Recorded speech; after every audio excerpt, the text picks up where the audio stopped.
Hello, everyone. This is Liz, Erie Public Library's resident film nerd and one of the reference librarians at the information desk. Welcome to Friday TGIF. And as I do every Friday during this time, I'm going to give recommendations for films you can find streaming for free, so you don't have to pay any service for this. Obviously, Netflix, Hulu, Prime, not something everyone can afford, but thankfully there are free services out there. You just have to put up with commercials. It's like watching movies on TV. Sorry if you can, I don't know if you can see it, but I am like covered in glitter right now. Side effect of watching RuPaul's Drag Race again, just something about that show makes me want to cover myself in glitter. So don't mind the sparkles, but it's dreary enough. I think we could all use a little sparkle. So the first two movies I'm going to recommend are free on YouTube. YouTube does have a buy or rent feature, but they do have free films as well. And the first one I'm going to recommend is a little romantic comedy starring David Duchovny, better known for The X-Files, and Minnie Driver, and it's called Return to Me. And it's a very sweet movie. It's a little sad. Basically, man loses his wife in an accident. A woman has a heart transplant, and they find each other, and you can kind of fill in the gaps there. But it's a very earnest romantic comedy drama, very sweet, very sincere. And you know what? Sometimes you need movies like that. I also believe it is the last role of Carol O'Connor, who people he's best known for All in the Family, but he's actually playing really against type here. So if you haven't seen Return to Me, I'd highly recommend it. The other is a comedy, definitely more straight comedy, and you may have seen the musical adaptation about a decade ago. So this is Dirty Rotten Scoundrels, and it stars Michael Caine back when he had hair, and Steve Martin back when he did comedy. I mean, I love them both, but 1988 was a long time ago. I think it still holds up. It's still funny. It was sort of spiritually remade last year with the Anne Hathaway film The Hustle, which didn't get great reviews, but I'm like, well, that's a way to remake it and do something new with it. But if you want the original, Dirty Rotten Scoundrels is still hilarious. And, I think some people forget that Michael Caine can be really, really funny, and he's great in this. So on to Tubi. So we have a drama, a kids movie, and a documentary recommendation. The drama is sort of a new classic. It's the film Set It Off. It's a crime drama, came out in 1996, starring Queen Latifah, Vivica A. Fox, Jada Pinkett Smith, and Kimberly Elise. And the most amazing thing watching this is going to be realizing this was filmed in 1995. Go do a Google search on what these actresses look like now, and it's pretty much the same thing. I mean, that's just a miracle at this point. But still, if you want, a regular kind of crime drama, one led by women, Set It Off is a good one to watch. The kids movie is by one of my favorite animation directors, Don Bluth. So this is a pretty important movie. Don Bluth used to work for Disney back in the late 70s, and after Walt Disney died, Disney kind of didn't know what it was doing. So Don Bluth was pretty sick of working for them, and he left and took a lot of other animators with him to start his own studio. And this film, Secret of the Nim, was the movie that they basically introduced themselves to the world with.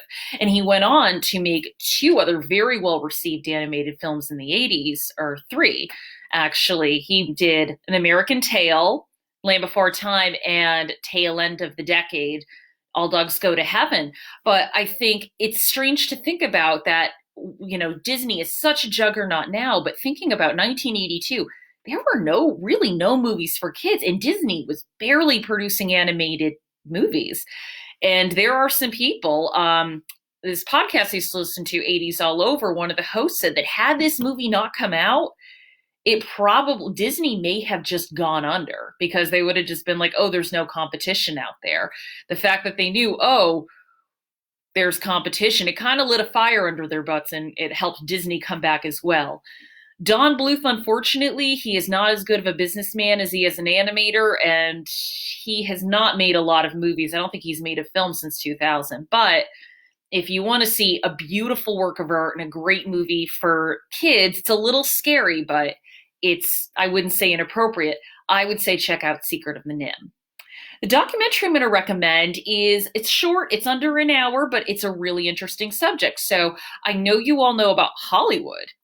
A lot of people have heard of Bollywood, which is one of India's big cinematic hubs. It's not all Indian cinema, but it's their big, like, you know, blockbuster industry. But how many people have heard of Nollywood?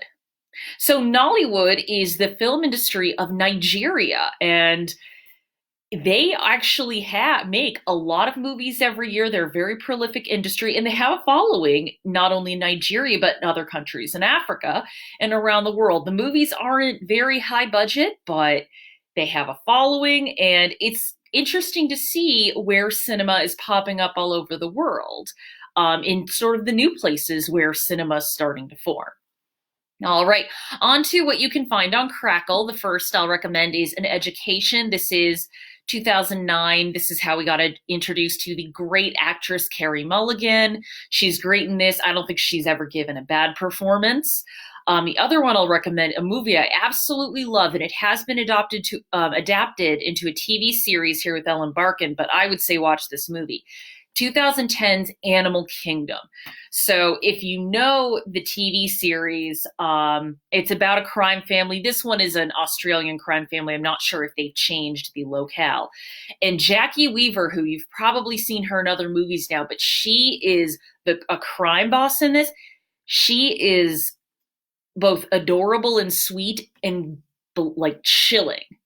So I would say watch this movie again. If you want a crime drama that's got a brain to it, I would say watch Animal Kingdom. You will not forget it.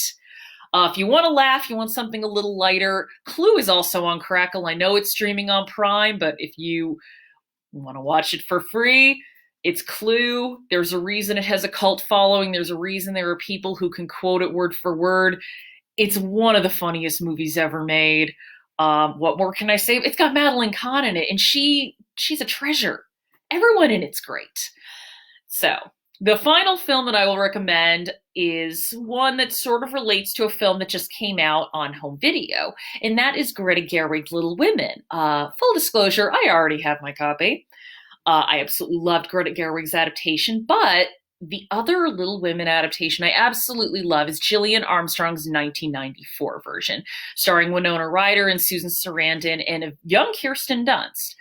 I think this is, I think Gerwig's is great. I think the PBS version that came out a few years ago is good, but I would say other than Gerwig's, this is by far the best motion picture adaptation of Louisa May Alcott's story. It's wonderful, it's heartfelt, and the thing that I like is Gillian Armstrong doesn't approach it as a women's picture. She approaches it as she should be. Like, she is adapting a well-respected, well-loved piece of American literary canon. And what she does is she is able to create such a feeling of warmth and family that even just watching the movie, you feel like you are a part of the March family. And I think everyone will cry their eyes out when Beth dies. Fun thing to do, if you have the Greta Gerwig version, watch this and then watch the Greta Gerwig version and sort of compare and contrast what the two adaptations did differently. And it's very interesting to see how two different directors viewed the same book the same way. So that is our Freebie Friday. I hope you have a wonderful weekend and watch at least one of these movies. Until Monday, have a great weekend. Bye.